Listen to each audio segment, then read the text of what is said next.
You remember when I don't know which generation you are of people who got advanced degrees, but if you are the first generation in a family to get advanced degrees, your mind is screwed up. When you go back to visit your family on some Christmas or whatever holiday, you feel alone a little bit. You feel a little alone because you've come back from your other friends who are in university and you're there and your family is talking all kinds of about sports and this and that, and you've forgotten how to be with them.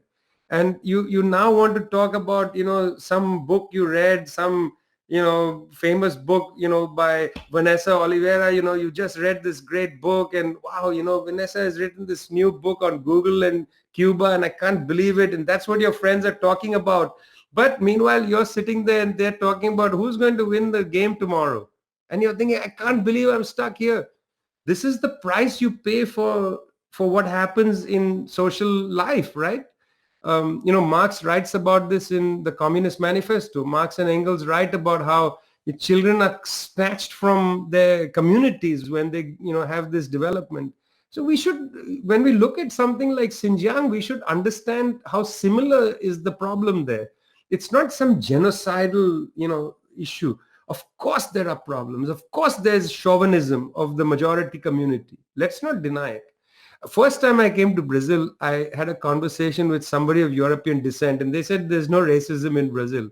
And I said, oh, really? Okay, that's fascinating. Fascinating, because there's only racism in the United States. You see, in Brazil, we have a pluralistic country. Oh, really? Oh, okay. It's pluralistic. Amazing. No, come on, let's not deny the problems. These are universal problems. This idea of hierarchies of people, patriarchy, these are there in all societies. You can't say United States is the most racist place on earth. I just don't think so at all. I don't think so at all, because I have seen the heart of many societies. And look at India, the caste system. It's wretched, it's hideous, it's unbelievable, it's unimaginable social hierarchy.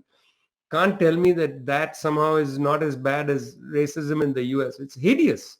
So, of course, there are problems in China, but is it sufficient problem to bomb the country into smithereens?